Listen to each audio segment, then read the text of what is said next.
मकर संक्रांति के मौके पर पूरा आसमान रंग बिरंगी पतंगों से सजा रहा, लेकिन इसके अलग आसमान में एक तस्वीर सियासी पेच की भी नजर आई है। सियासी नेता आसमान में पेच लड़ाते नजर आए, लेकिन चुनावी संक्रांति के लिहाज से साल 2023 की अहमियत है।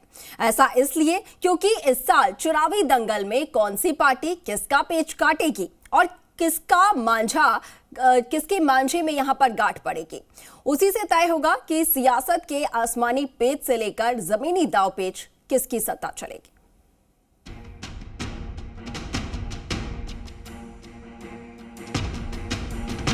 काल से ही मकर संक्रांति पर सियासी पेच।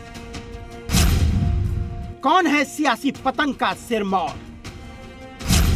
किसकी पतंग उड़ी, किसकी पतंग कटी? रियासत काल से ही पतंगबाजी का। क्या आप सिलाई सीखने के लिए हजारों रुपए खर्च करने के लिए चिंतित हैं? फ्रीडम ऐप को डाउनलोड करें, 40 घंटों का टेलरिंग कोर्स देखिए और खुद का टेलरिंग बिजनेस शुरू करें। वो गई, एक और काट दी। मुझे लग रहा है कांग्रेस की डोर तो कटने वाली है। बीजेपी की पतंग कटेगी। मकर संक्रांति पर ये रंग बिरंगी पतंगे आसमान की ऊंचाई छूने को बेताब है।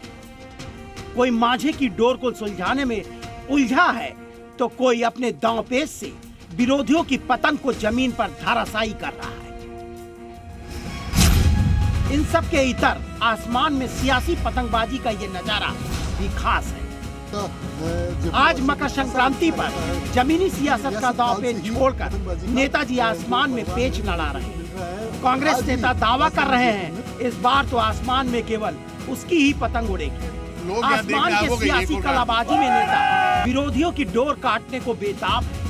सत्ताधारी कांग्रेस नेता का तर्क है कि केंद्र की नीति की वजह से महंगाई ने आसमान की ऊंचाई को मात दे दी। ऐसे में बीजेपी की सियासी पतंग उड़ने वाली नहीं। पतंग तो कांग्रेस की चलेगी, ये ध्यान रख लेना आप।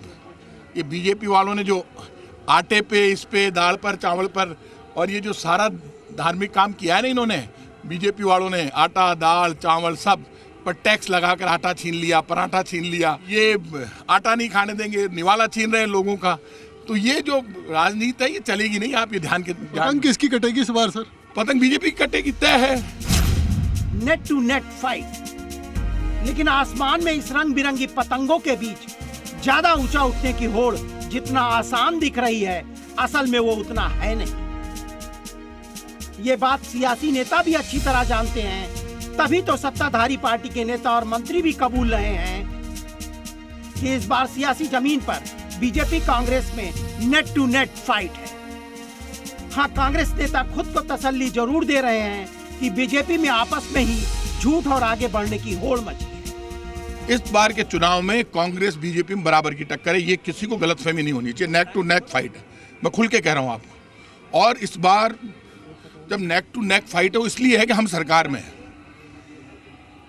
तो जब हम सरकार में हैं तो चुनौती सरकार के सामने ज़्यादा बड़ी होती है। और बीजेपी के साथ फायदा बीजेपी को ये हो रहा है कि उन झूठ बोलने वाले उनके यहाँ बहुत ज़्यादा हैं। उनके यहाँ नंबर चल रहा है, कंपटीशन चल रहा है।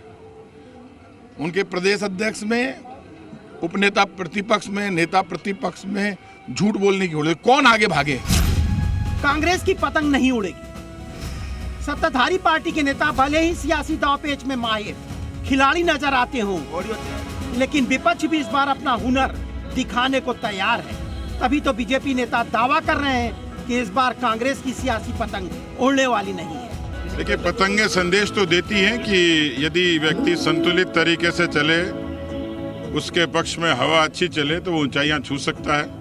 और इसलिए मुझे लग रहा है कि अब तो 23 में बीजेपी की पतंग और 24 में बीजेपी और मोदी जी की पतंग ये अच्छी ऊंचाइयां हासिल करेंगे। कि मुझे लग रहा है कांग्रेस की डोर तो कटने वाली है और उनकी पतंग ऐसी कटेगी कि दोबारा राजस्थान के आसमान पे तो कांग्रेस के पंजे की पतंग कभी नहीं उड़ेगी।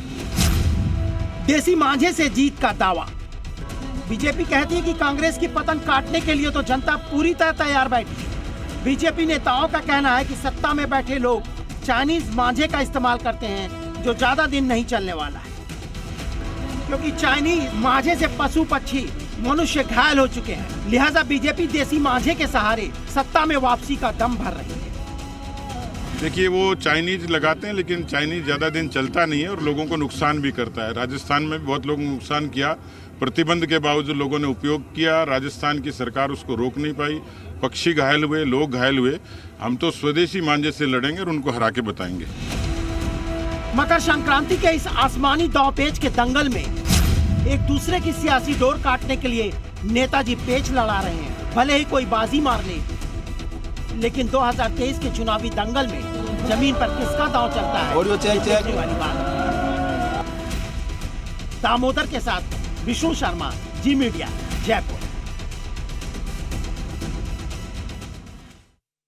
क्या आप सिलाई सीखने के लिए हजारों रुपए खर्च करने के लिए चिंतित हैं? फ्रीडम ऐप को डाउनलोड करें, 40 घंटों का टेलरिंग कोर्स देखिए और खुद का टेलरिंग बिजनेस शुरू करें।